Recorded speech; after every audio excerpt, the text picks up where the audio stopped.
Before the pandemic, I went to concerts a lot. All sorts of concerts. Live music is incredibly important to me. And then we all went into lockdown and everything went away. Well, recently, in my current abode in Los Angeles, I finally got to see a concert again, and it was a doozy. The Final Fantasy VII Remake Orchestra World Tour at the Microsoft Theater. Today, we're joined by our old friend Ryan to talk about the concert and what it means to those who attended. Welcome to Music Arcade.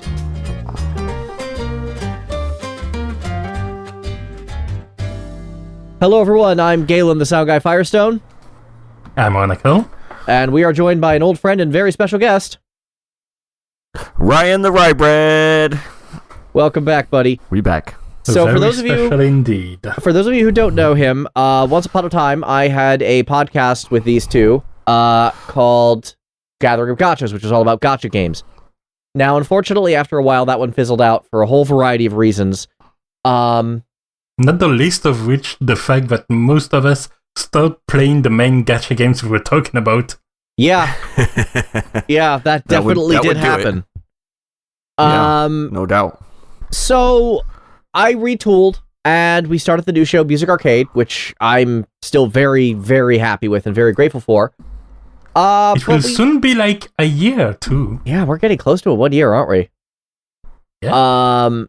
And we haven't had the chance to have Ryan back on the show. Edie, unfortunately, could not join us yet again. He's once again still dealing with the leftovers of that flu he had, plus weather changing, and just...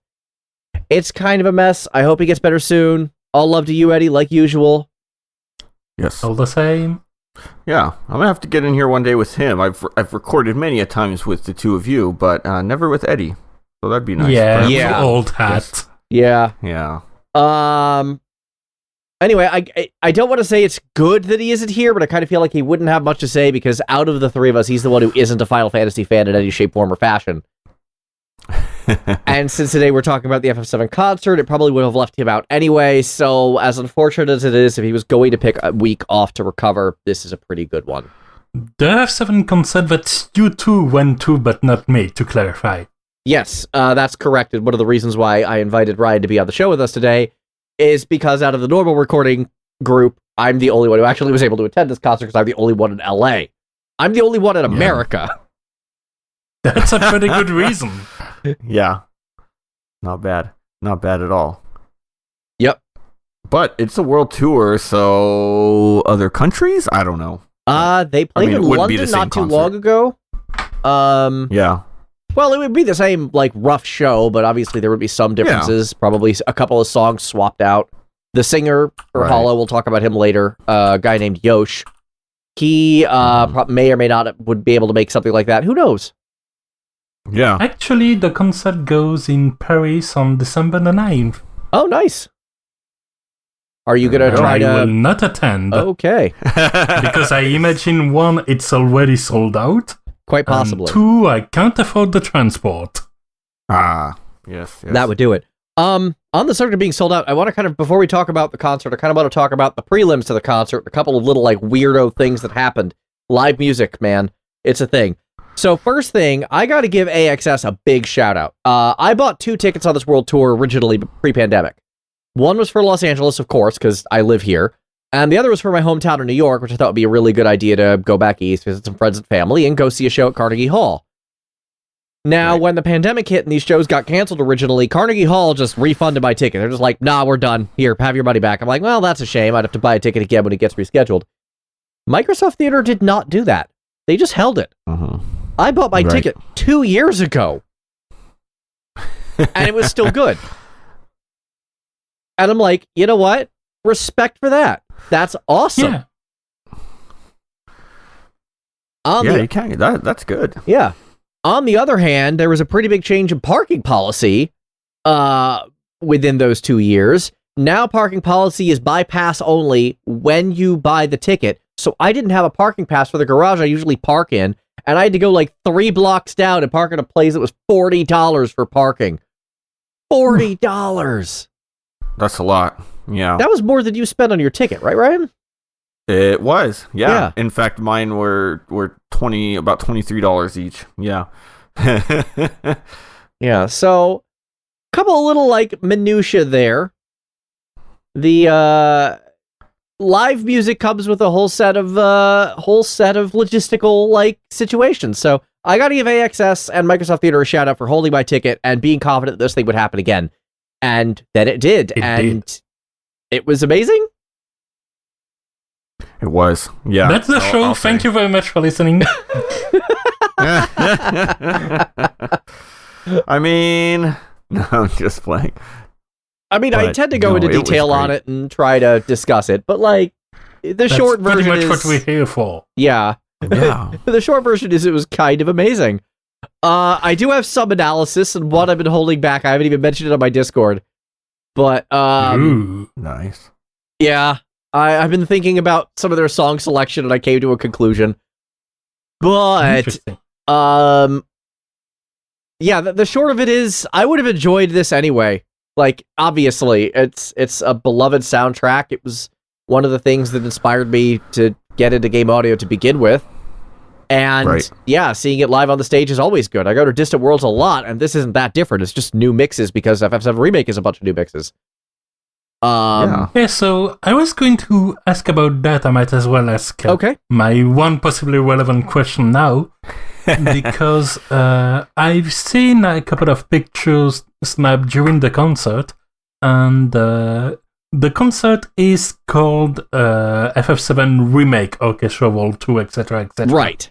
Right.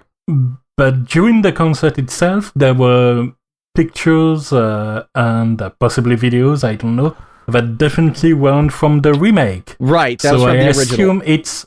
I assume it's a mix of FF7 and Remake? That's actually incorrect. Wow. It was all Remake except for the opening track, the Prelude, which showed video from the original, which was one of the only times I could sneak in pictures because the security people were really on people about cameras, and I had to be really careful when I could pull out my phone and take a picture. I was like Metal Gearing this stuff and watching the security guards and making sure their heads were both turned away and popping up, hitting a button, and putting it back down on my lap before they could tell I did it. Note that that's why I said I saw some pictures and not I saw some of your pictures. I don't want to get you into trouble. Oh, it's too late. The pictures are taken. I mean, they exist. Yeah. Whatever. Yeah. Whatever. They'll look it up. Yeah. I ain't snitching. All right. Yeah. All right. Imagine next time. So yeah, no. Next time you go to buy tickets, you're gonna get an email and be like, "Yeah, we heard your podcast and we know that you took pictures. Not allowed. Banned for life." That's it. Oh, no. Sir, this is the Square Enix police. Open up. No. The opening Prelude, which is, it's the same Prelude since what, FF2 or 3 is when that debuted?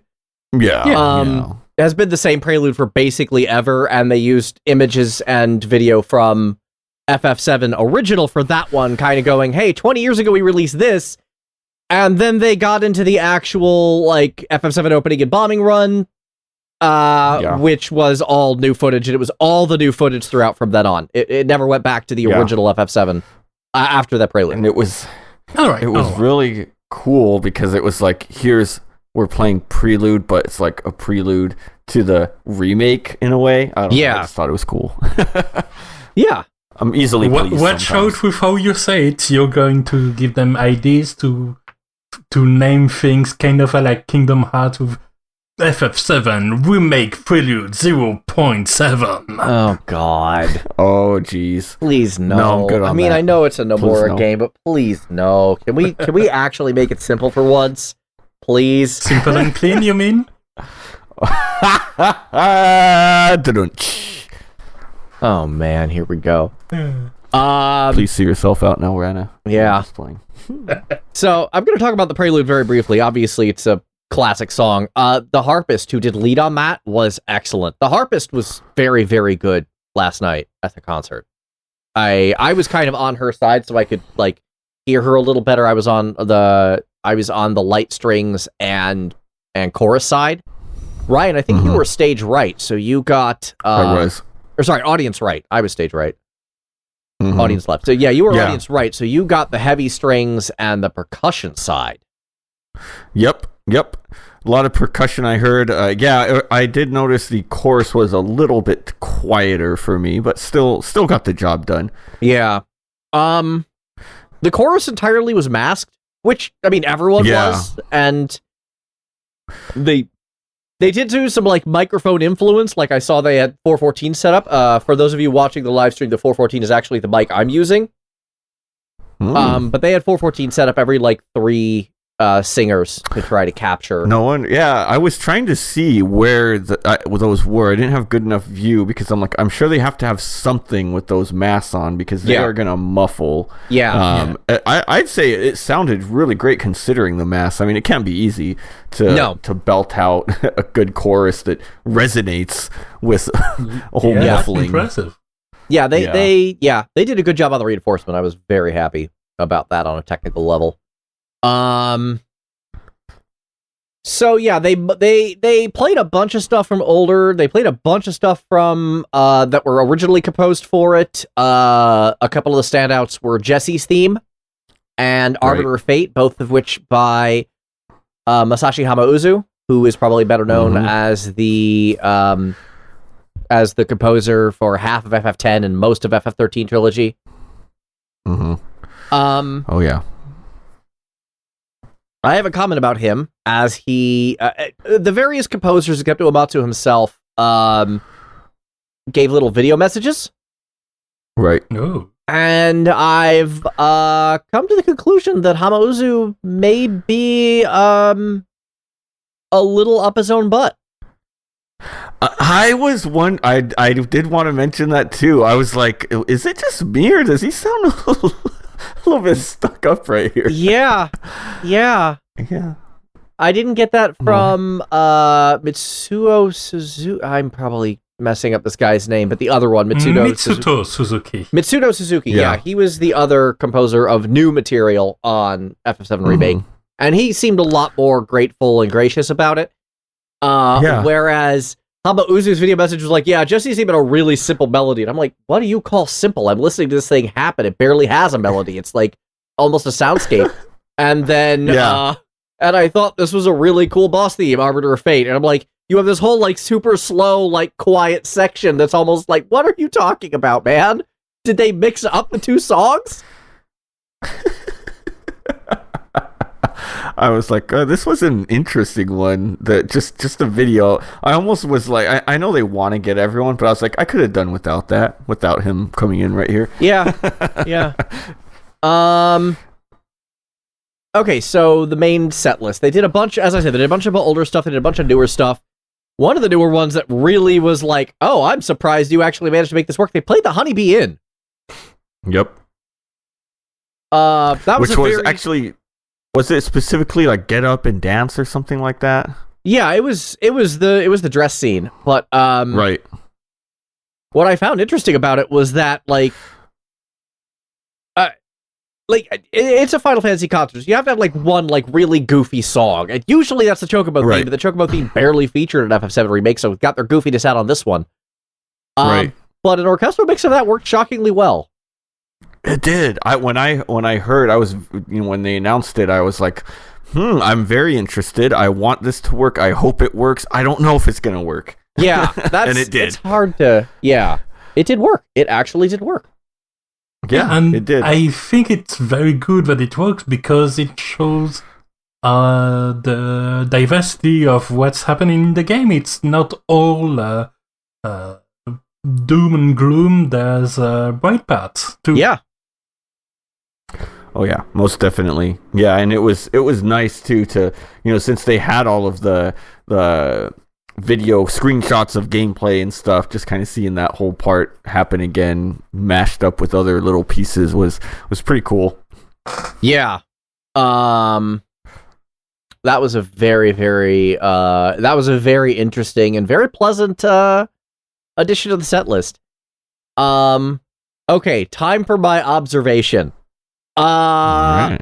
I get the impression I get the impression that the organizers were between the set list and some of the video footage, I get the impression that the organizers were horny on main.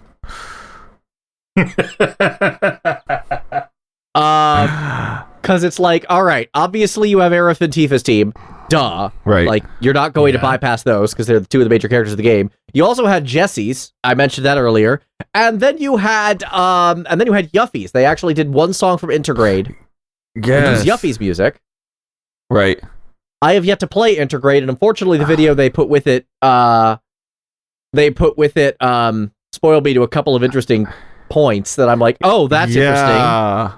I was like, One point really had me rolling back in my seat, because I'm like, if they manage to unstupid this particular plot development, I will be very impressed with them. But on top of that, a lot of the footage, whenever they could, featured Scarlet at her most dominatrix, and I'm just like, y'all are sending a message here, and that message is you've been in quarantine a little too long, baby. Oh boy. I know, that was so true. They had the part with the man being used as a footrest. Yeah. They showed that like 4 times across 4 different songs. I'm like, what the heck, guys? Oh, and I get it. I still haven't played the game because I'm still waiting for the time where it's freed from the PS4 and 5 shackles.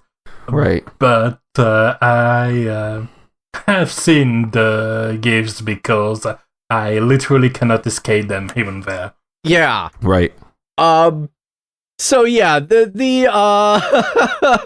so yeah, some of the footage was like very like okay.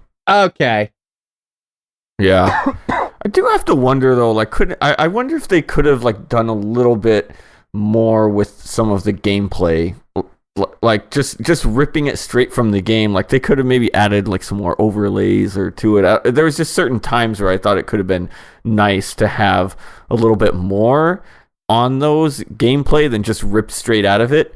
And another thing that I would have actually liked to, that I don't think they ever do, and maybe just wasn't possible, but for the people who don't have a good view, like maybe make that middle. They had 3 screens, by the way, center, right, left. Yeah. Maybe the middle screen show the orchestra. Yeah, I think that's kind of a failing of the actual the actual concert space itself. It's not tiered. Right. So it's a little hard to see, especially if you're behind someone tall. I was pretty close to the front, so I didn't have a problem, thankfully, but Right. Yeah. My wife is like 5'2.5", 3", and she said she couldn't see the orchestra the entire time. She was just looking at the screen of gameplay. So that would have been nice. I offered to swap seats with her a few times because I had to contort a little bit, but I had a nice clean shot at the orchestra, so I was able to keep my eye on that.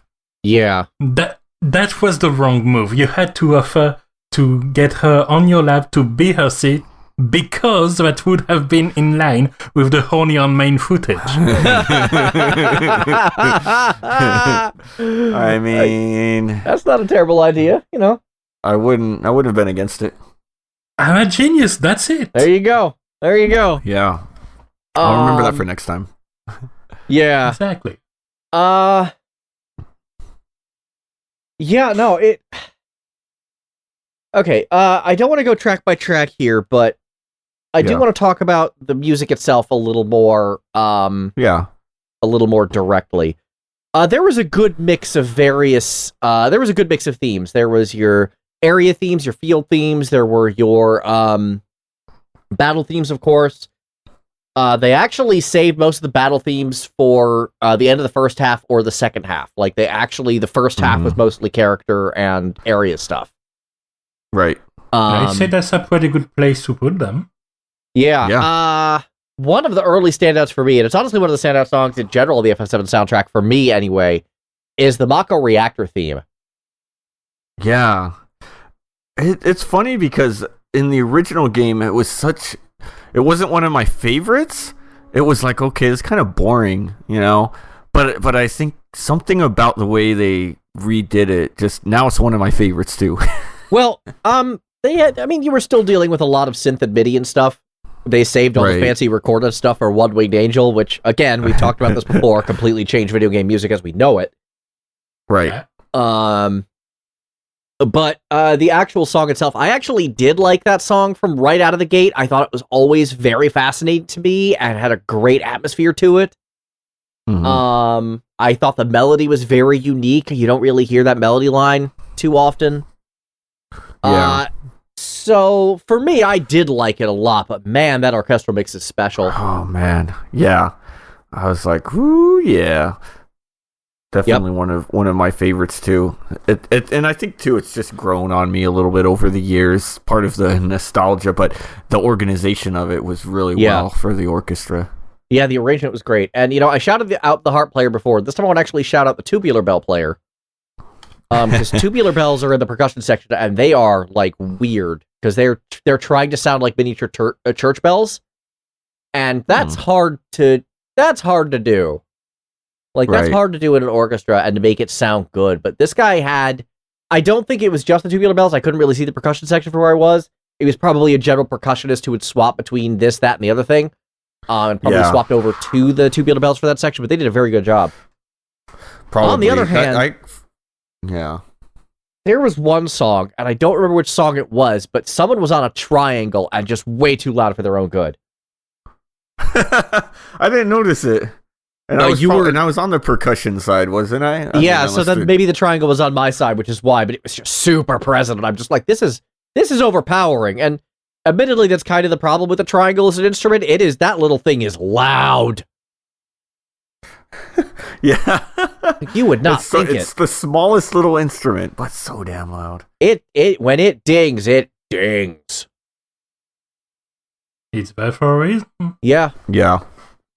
So yeah, that ding-donged all over that song, whichever song it was, because all I remember is this is ear-piercing and cacophonic, and please get it out of... Stop. Thankfully, I think that was the only song the triangle appeared on, so... It's also possible that it was on your side, but because of your weird angle, it got absorbed on yours, and I was just in the perfect place for a random wonky reflection. Could be, yeah.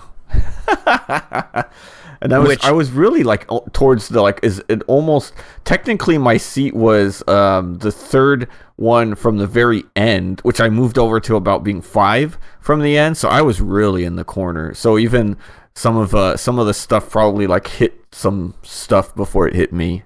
Yeah, acoustics are complicated, y'all. Weird things like that happen. Similar story. I remember I was at a restaurant. I think it was like a chicken place one time. And into these weird arched ceilings that reflected just perfectly, so I could hear a conversation from 3 tables away as clear as day, just because of how it reflected. And it just like, wow, acoustics, man, it's wacky. It gets weird. It's fun. Good times. Yep. So yeah, after Mako Reactor, Tifa's theme was great. I as a kid, I liked her. As I grew up, I started to realize I probably shouldn't like her so much. And then Remake happened, and I started to really like her again because they actually made her into a real character and not just walking fan service. Yeah, no doubt. Not that she didn't have like actual character moments in the original. I need to be clear on this. She was always more than that, but yeah, she's always been more. But they developed her more, I think. Yeah, like because the voice acting. That's still very much Midgard is still the section in which she shines the most. As a baseline. That's true. Yeah, I mean, and it's really when it's there's just not a lot of competition either when we think about it. But she's got her moments throughout. If I'm you go back through these things, and everybody's favorite meme when she's trying to get Cloud back from his comatose state in the wheelchair. Well, yes. If you know what I mean. No, I do. And we will see if that scene stays as is. Obviously, there have been a lot of changes and additions and remakes, so a lot of things got streamlined in some very interesting ways. So we will see what happens in the future. But yeah, no, Remake really made me fall in love with her character again, and I gotta be honest, her theme, her live was wonderful. Yeah. Okay, so a couple other ones. The Turks theme was short but interesting. That one worked as a song. Yeah, it worked. Yeah, it was. I liked that they played it. Yeah, for sure. It wasn't my favorite, but I'm glad it was there. Yeah. I could say I think, to be honest, if where there was one, and we kind of talked where you mentioned it a little bit about with the composer calling it simple. I thought Jesse's theme, it didn't do it for me in the orchestra. It was just it was too simple, and I just felt like there wasn't enough to it. I mean, realistically, just going by his incredibly distinctive style, Hamauzu is not really a melody guy. Mm-hmm. Yeah. He's very, very good, but he's got a very distinctive style. You can kind of tell what his songs are going to be like. And it results in a situation where some of his songs don't land as hard as they could when played live. Now, I did like Jesse's theme, but knowing who composed it, I figured out like what it was going to be pretty much immediately, so I was able to enjoy it for what it was. Makes sense.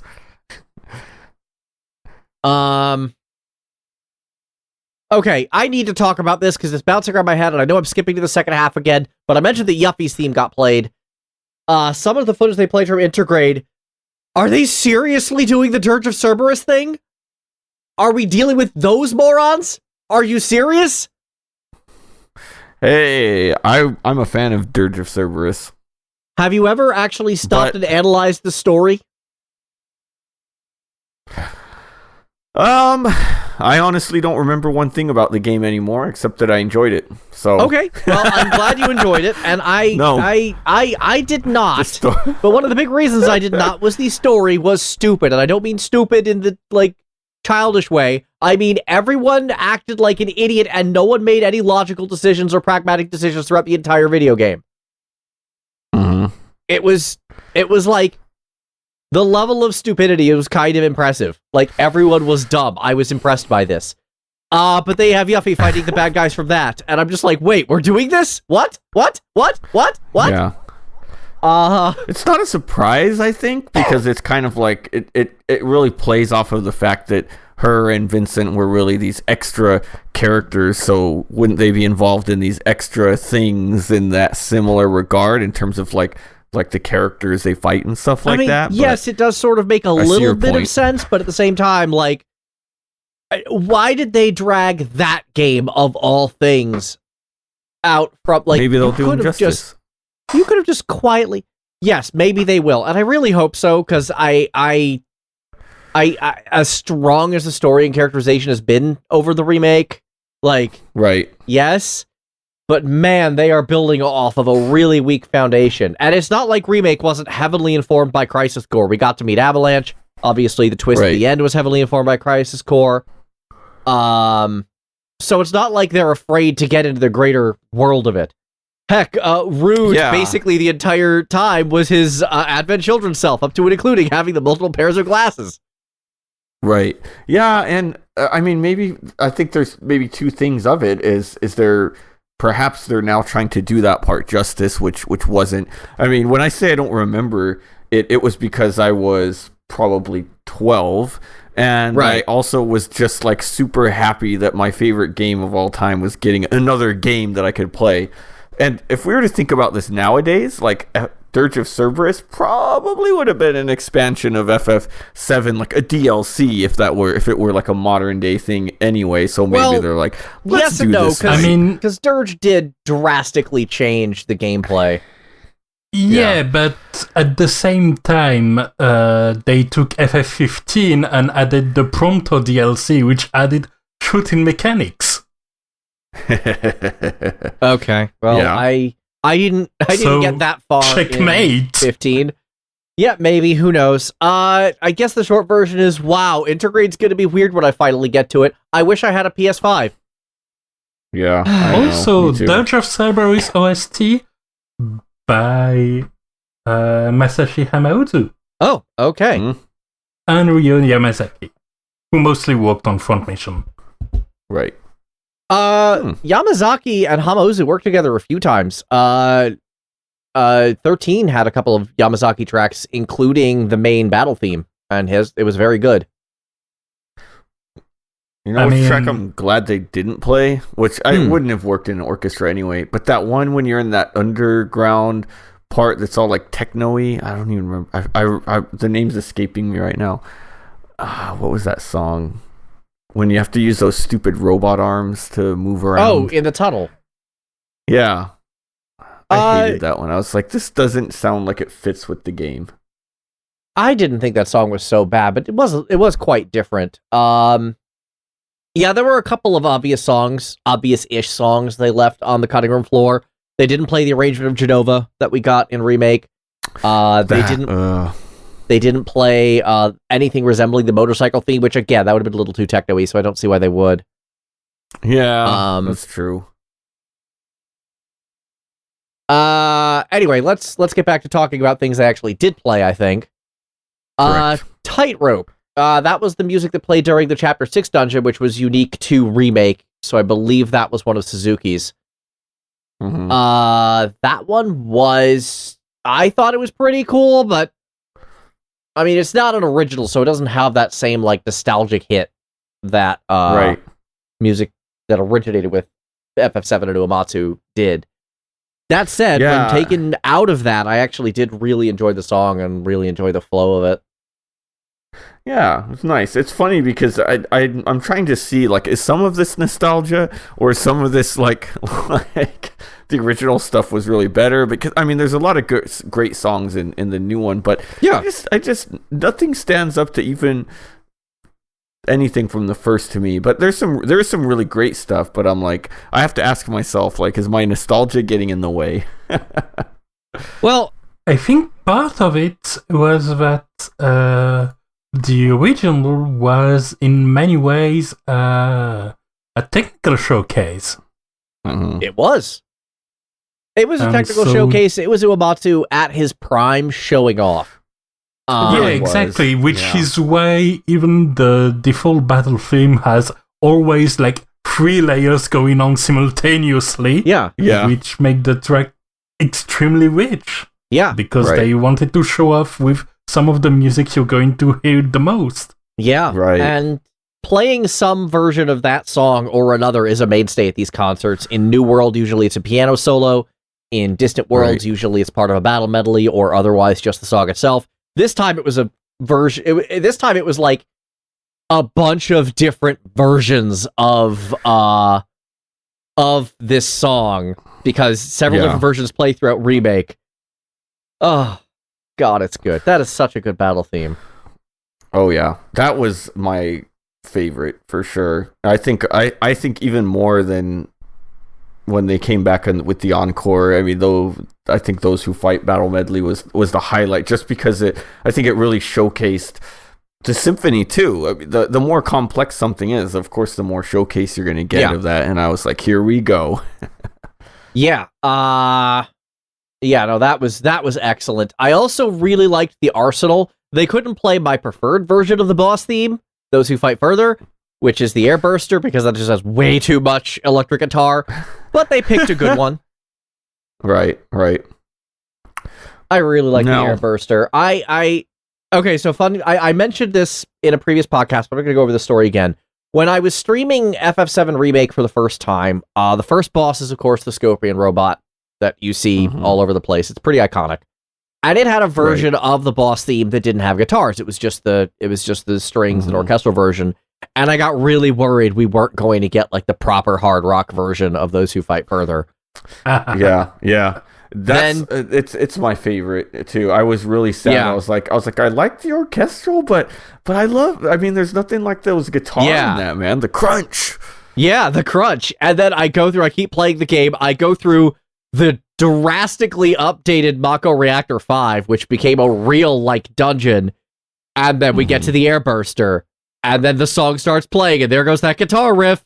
I literally went, yes! Yep. I had a moment on that one. That's how powerful that song is to me. Like, you want to talk nostalgia, that one doesn't. That was such a good mix of it. Oh, yeah. It's also one of the first songs I actually learned on guitar. It's pretty easy to learn the guitar part on actual guitar, which is cool. the riff itself isn't that hard, though. Then again, like every version past the original adds some like crazy solo to it, so that adds. Yeah, That said, once I actually got the version of it that I was hoping for, I was able to go back and listen to the Scorpion Bot again and be like, yes, this is a good song. Now that I know this other one does exist, I'm totally okay with this first one. I have no complaints against it. And then obviously we have the Arsenal, which plays during that whole fight in Shinra Tower. And they played that one last night as well, and I thought that was very cool to hear. I think that was a good use of the chorus. I think it was a good use of the strings. I think it all worked out very nicely. Yeah, another one of the highlights for me, probably one of the favorites, just that reminded me of Remake only. Very good, very good. I just had a thought. Okay. If they keep doing different remixes of that song, depending on the bosses and the areas that are going on, the boss fights in the depths of Cosmo Canyons are going to get real good. Oh, man. Okay. I can't wait for Cosmo Canyon, period. That's that one. It's so hard to choose. I mean, I love Cosmo Canyon as like one of my favorite video game songs of all time. Oh, yeah. That one is kind of a mainstay at regular Distant Worlds. I've heard that one a few times. So I'm hoping we're going to get a good mix of that one. I know that one's really well regarded by the arrangement staff. Nice. Oh yeah, sorry. I'm looking at this thing indexed to stand up. I mentioned the Honeybee theme.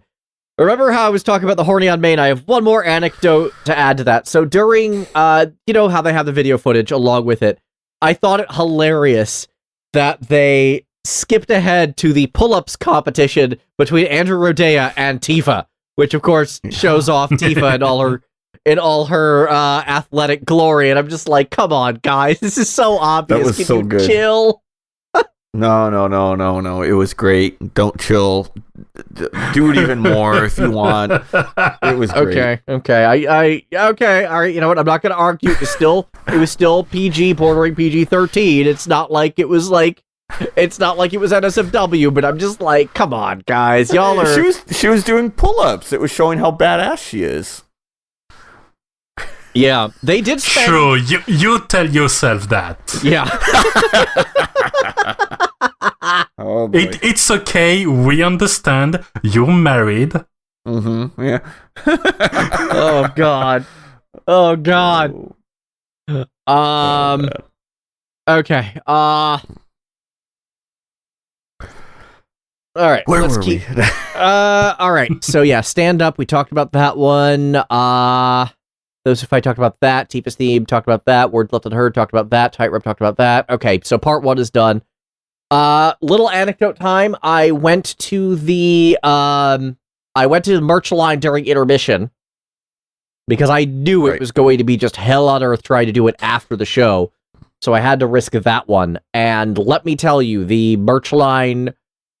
Man, that was huge. I was also surrounded by Aerith cosplayers. Yeah. There were like 6 Aerith cosplayers in my line. It was the most common one, yeah. There were like 6 Aerith cosplayers in my line. And it wasn't even the only merch line. There was a merch line on my side, and then there was a merch line on the other side as well for a different merch booth. So I picked up the Intergrade soundtrack, which I'm not even going to listen to until I get Intergrade, but I have the actual soundtrack CD now. And I picked up a tour shirt because I always pick up tour shirts at concerts. I have a whole collection of them. I have a closet full of them. Did they have your size? No, they did not. I had to get an extra large. So. Yeah, I overheard somebody saying the same, that they had to get an XL, and it was a small woman. So I was like, well, I don't know how she's gonna wear it, but yeah, on my side they were sold out of large, like for the most part, and large is the size I wear. And then I got over to the line, and then right as I was finally like in the final like stretch of the line, they put a tape over the M, so they ran out of that. So. Oh man, yeah! Wow, I think on my side they were out of the mediums, which I would wear. Before, I decided against merch this time. On top of that, merch is like super expensive. I probably got a deal getting the Integrate soundtrack for $45 because that probably would go for like $60. But that shirt was $35. That's so expensive for a shirt. $35 is a lot to swing. Yeah. My problem is, besides this point, is I've the last month I've been to Vegas and I've been to a metal swap meet, and then even 3 weeks before that Disneyland. So I need to cut my spending just a little bit. Yeah, you got lucky. You got the cheap tickets. I did. I probably wouldn't have gone if I didn't get those tickets for so cheap, which I really wanted to go. So I was glad. Yeah, I'm really glad you were able to catch this. All right, part 2. Hurry. They played Hurry. That was a short little one, but I thought that was pretty cool. It was short but good. Yeah, yep. I liked it. Another unexpected one. Like, I didn't think they would, but I'm like, cool. Yeah, and then like right after that, it's not shown on this one because the list is a little different. They actually played Sephiroth's theme. Those Chosen by the Planet. Yeah. That was very well done. One. Yeah. His theme has never been my favorite. I've mentioned this a few times, but that mix definitely got to me. That one definitely like gave me the chills. I'm like, all right, okay, now we're talking. Yeah, I've always been like, okay, this one's a solid one in the first game. You know, give me, you know, all the others, Genova even over that. But oh yeah, that one did it. Yeah, that makes also really good screenshots during it. yes, it worked. Yes. Man, a lot of those screenshots were very spoilerific. There's a couple things I can't talk about that I don't want to because I know Rana hasn't played it yet. There is some plot twist that I still consider to be sacrosanct, so I'm not talking about it. Thank you. Right. I know. I'm like, well, I'm sure most people here have played it. The one was the intergrade spoilers. I'm like, well, some of us may not have played that despite wanting to because of PS5 availability. Yeah, learning about that one boss fight that really kind of surprised me, and then learning about the Crisis Core thing. Not Crisis Core, sorry, the Dirge of Cerberus thing. I'm just like, interesting. Yeah. I learned things from a concert that I kind of regret learning because I would have loved to have discovered that in play, but if I can't find a PS5, that's not happening. Yeah, exactly. Like, that's not even on PS4. If I could play it on my PS4, I'd totally play it on my PS4 by now. Oh, yeah.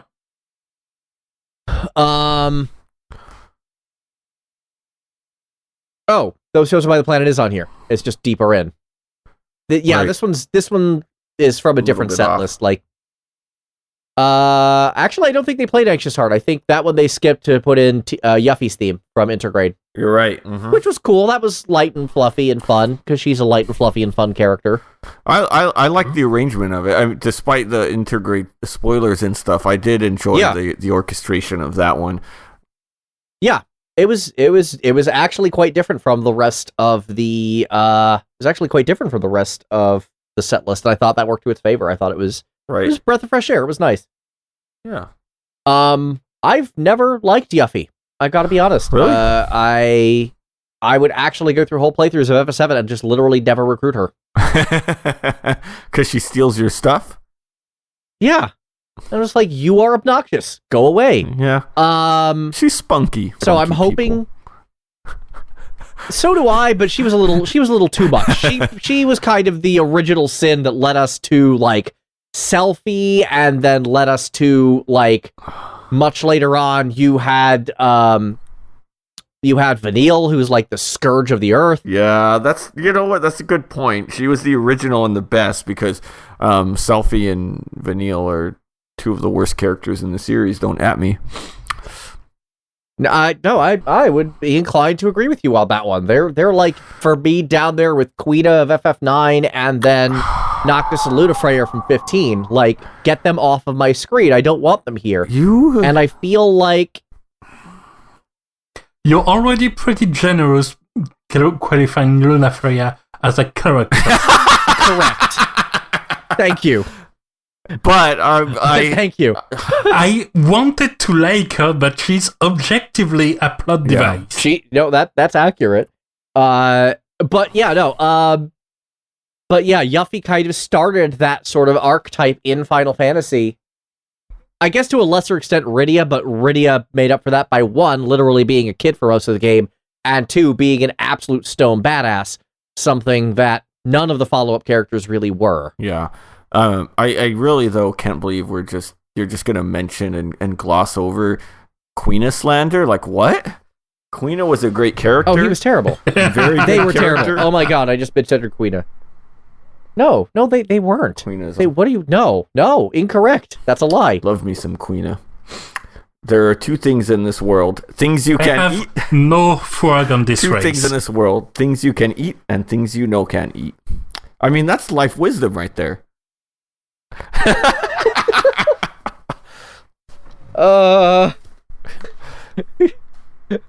Queen is completely useless to the plot, obnoxious every time, and continuously runs away from problems as they arise, instead of actually standing and fighting like everyone else in the cast. Queen is sucked. I mean, I relate to that. Oh no, I'm sorry. Moving on. Let me just save, Let me just... But, live by your opinions. That said, I am hoping that Intergrade changes my mind, because Intergrade changed my mind about a lot of things with FF7. As I said, it completely revitalized my opinion of Tifa. Yeah. Completely. They just took her to the next hopefully level. Intergrade... Yeah. So, I'm fully willing to give Yuffie another chance in Intergrade and see what this new iteration is like and see if she's cool. Even though the issues are different, I think part of Tifa's problems on the original was not in the original itself, but on the years after, where her character was stripped out of its more subtle parts to essentially be flounderized by fandom. And I think that's what a lot of people even forget about the original. Like, she had some character. Sure, she has her look. She did. Meanwhile, Yuffie didn't really have much to take out from her. Right. No, and that's in part because she was an optional character in the original FF7, and thus didn't take part in a number of events. Right. With that in mind, with her being the lead of a side story now, and actually, you not only have to use her, but she's your star, that could really give us insight into her that we just didn't get before. Mm-hmm. Yuffie barely shows up in Advent Children, for another thing. We just never really got a chance to get to know her in any real way. And there's potential there. Yeah. Somebody who's defying her nation's essentially sense of defeat post-war has tons of potential to be good. Yeah, Spacebird is saying in the chat, remember what they did with Jessie. Yeah, another character that got completely revitalized was all three of Avalanche. Biggs, Wedge, and Jessie. I didn't really care about them in the original FF7. They were there for 5 minutes. I couldn't get a chance to know them or get interested in them. But now all three of them ended up being really standout characters in Remake because we were given time to get to know them and see what their motivations were and see how they acted and get to like them and get to care about them. And I'm really hoping the same thing happens in Intergrade with Yuffie. I don't know, because again, no PS5. I'm going to harp on this point because I really would like a PS5, or I'm really hoping that Intergrade is day one for Epic Game Store release when that happens. Yeah. But failing either of those circumstances, I'm stuck with not being able to play it and not being able to know for sure. So hearing Yuffie's theme played live, I guess didn't really give me the same emotional charge as some of the other characters who I did get to know, including Jessie. But I can say objectively that it was a very nice, very well performed, very interesting song that was fairly different from the rest of it. Similarly, Holo, the main theme of Remake, sung by a guy named Yosh. This guy is 5'4" and has a massive voice on him. I was very shocked at what that dude was able to belt out. No doubt. And he started a little slow, and I mean, to give his credit, he just came out and just had to start belting at the end of the damn concert. So I wonder how did this guy warm up? But he did great. I mean, he warmed up by warming up backstage. Yeah, but it's different when you're out there. When you're in a full set list, everyone gets warmed. The band's already warmed up. He's not in sync like that. But anyway, besides the fact, he did great. He looked like he was dressed like he was part of Noctis crew, which was a nice touch. Yeah, he really kind of was. That's a very Japanese kind of rock star look, to be perfectly honest with you. If you're not into like visual K, you're kind of looking like that guy. Really, when you think about it, Noctis dressed like him. That's a very good point. Yeah, very good point. Fair.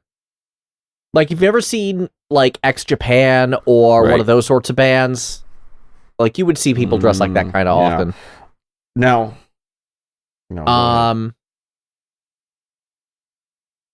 Now, Holo is one of the only songs, if not the only song, that Uematsu produced specifically for Remake. Everything else was either composed by someone else or arranged from his original work. This was, I think, his one actual contribution to the new game soundtrack.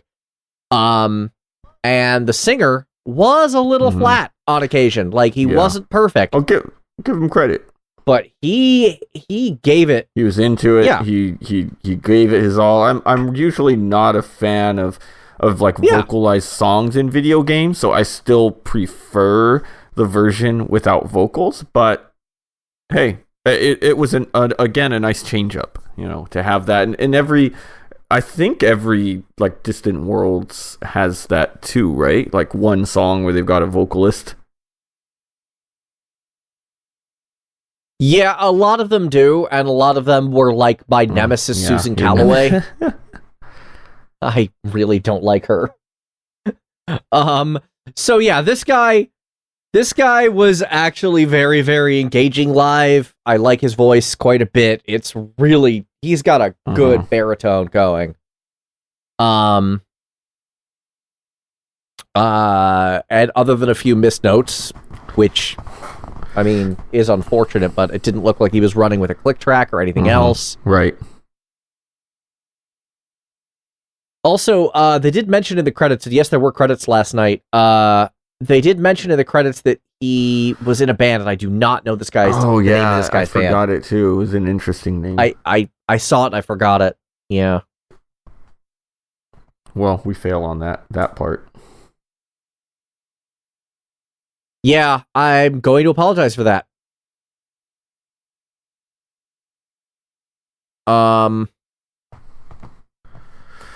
So, one thing I forgot, and I'm sure they have it, I'm just forgetting.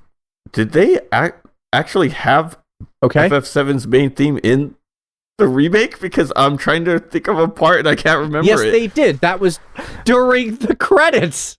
That was the music they were playing for the credits. Ending? We were just talking about the credits. I don't remember. Yeah, the main theme / overworld theme. Yeah, that was their credits music. That's why I was like, I was hoping they play it, but I'm like, I can't think of a time when I played the game when it was in there in the remake. Yeah, in the remake. Oh, in the game? It was actually during a lot of traversal segments. Yeah, it was during a lot of traversal segments. It was like, yeah, no, I remember them playing. Okay, I'm sorry. I thought you. Yeah, did they play it last night? Yeah. No, you would get it like as you were hanging around Sector 7 or stuff like that. Well, my loss there, but I'm glad. Another one of my... it's a good theme. Good theme. It is a good theme. And then they came back for the encore, and they had, obviously, Eris theme itself, not just flowers blooming in the church, but now Eris theme.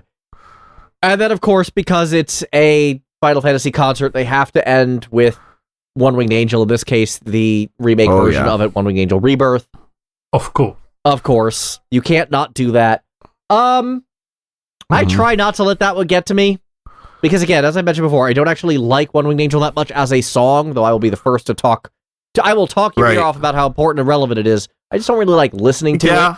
Like, we mentioned there were technical aspects to some of the FF7 soundtrack. Yeah. One Winged Angel is a prime example of that. It's not a song I would just go and like, let me go listen to One Winged Angel today. No, I totally agree with that. It's very it's what's the right word for it? It's just harsh. It's like they're yelling at me. It's a very harsh song. And and then on top of that, like, I've heard it at these concerts like 800 times. You'd think the magic would be gone by now. But I remind you, as I mentioned at the top of the show, I haven't been to a concert in a long time. And, man, hearing the string section just go for it, and hearing the energy of the crowd cheer as they started, I'm just like, yeah, this is getting me right in the heartstrings right now. This is like, this gave me so many feels. As I said, I would have loved it regardless, but the fact that I was finally seeing live music again, I mentioned this on my Discord last night. It gave me a piece of my soul back. It made me feel complete again. It made me feel alive again. Like, I can't understate how bad this lockdown affected me, and I tried to keep that bottled up and under wraps, but it was hard. I lost it way more than I ever had before. Like, my self-control was in the absolute gutter, and I actually feel like good and complete right now, and that probably isn't going to last too long, because the reality of my life is going to come crashing down any minute.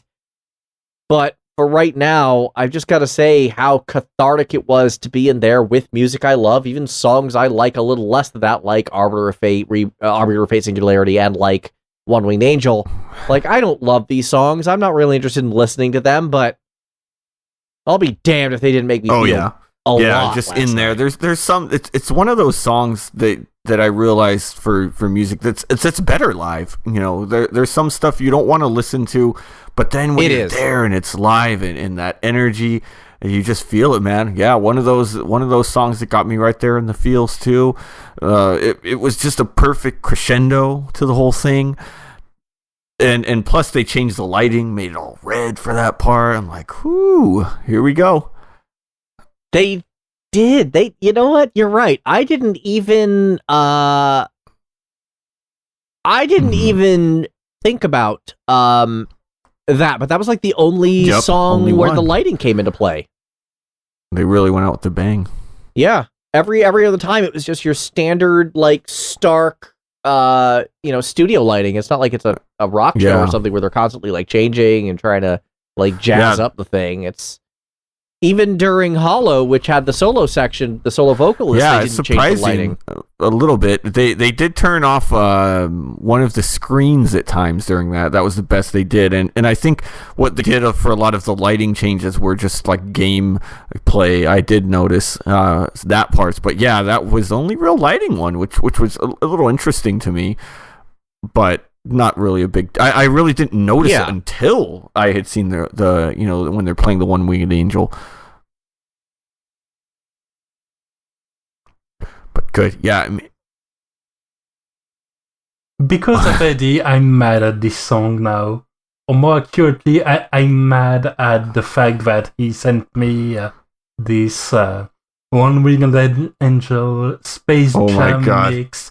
And what? I'm angry I'm at gonna how listen to that actually after this. Good it is. Space Jam mix? No. Oh my god. I'm going to send you the link after this. Yeah. I also the One Winged Angel also has a special place in my heart, as my dog's name is Sephiroth, and I actually christened him to the song. You know how you have Lion King and he raises him up and above that. So basically I raised him up and I sang the Latin part of the song as best I could to him, and at that moment he was Sephiroth and he knew it, and that's just, he's a dog, and he loved it. He still recognizes the song too when it comes on. He wags his tail a little bit.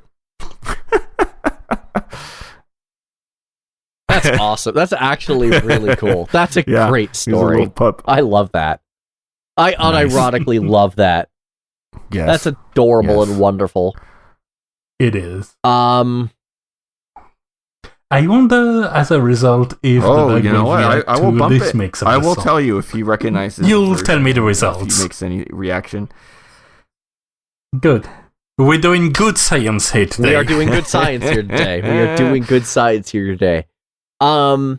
So overall, I mean, it's Arnie Roth. We know what his mixes are like. We know what his arrangements are like. Anyone who's seen Distant Worlds at all ever knows what he does and what he doesn't do. And I find him to be an acceptable arranger. He's solid. Clearly, he has a very good relationship with Square Enix and with Uematsu. Yeah.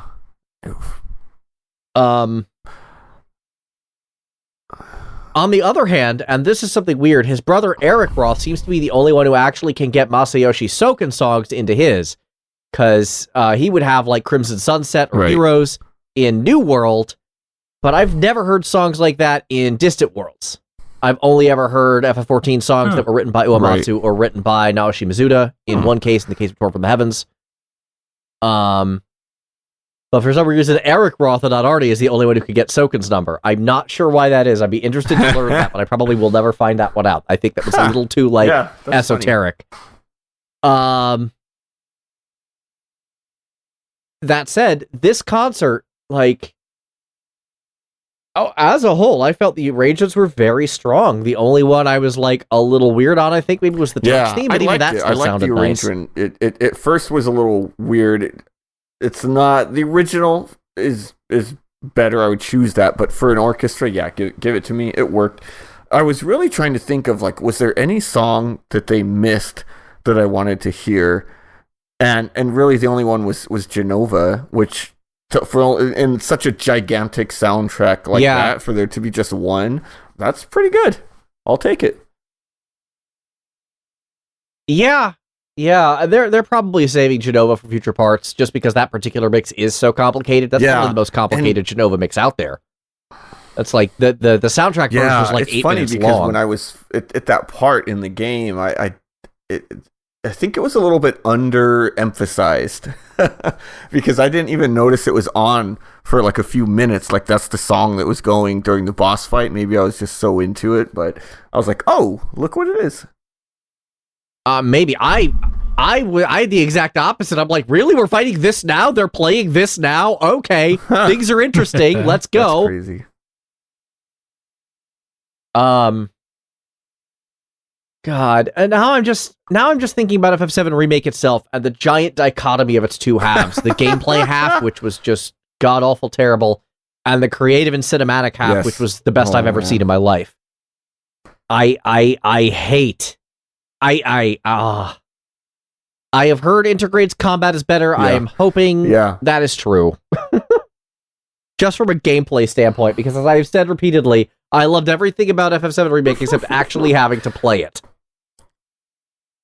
Yeah, and it's gonna get worse now you got Tales of Arise in your games played. Oh god. Yeah, that game, the combat was super smooth.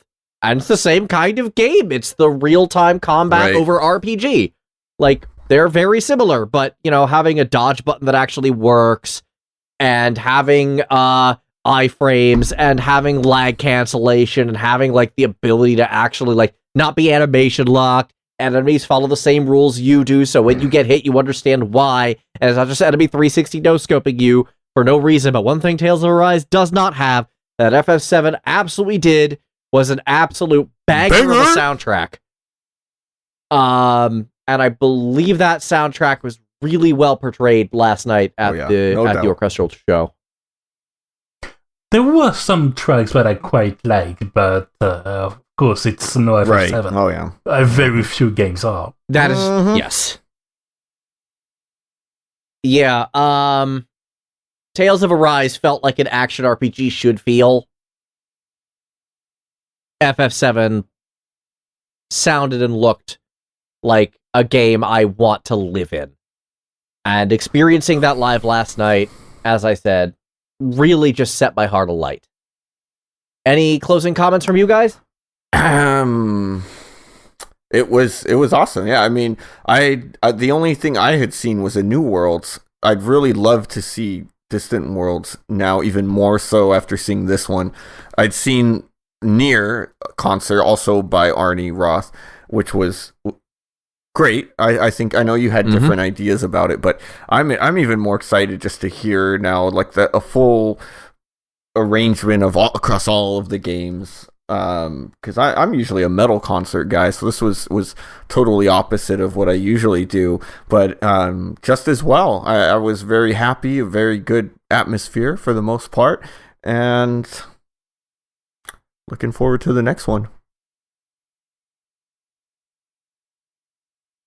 Yeah, it's all fun and games until they start the one-winged angel mosh pit.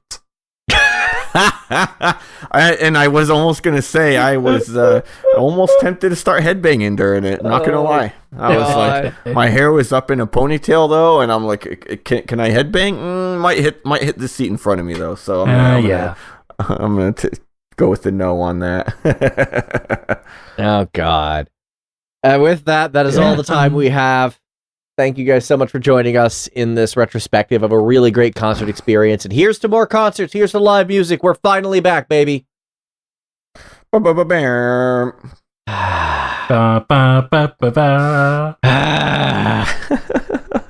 See you guys next time. See you next week. Thank you.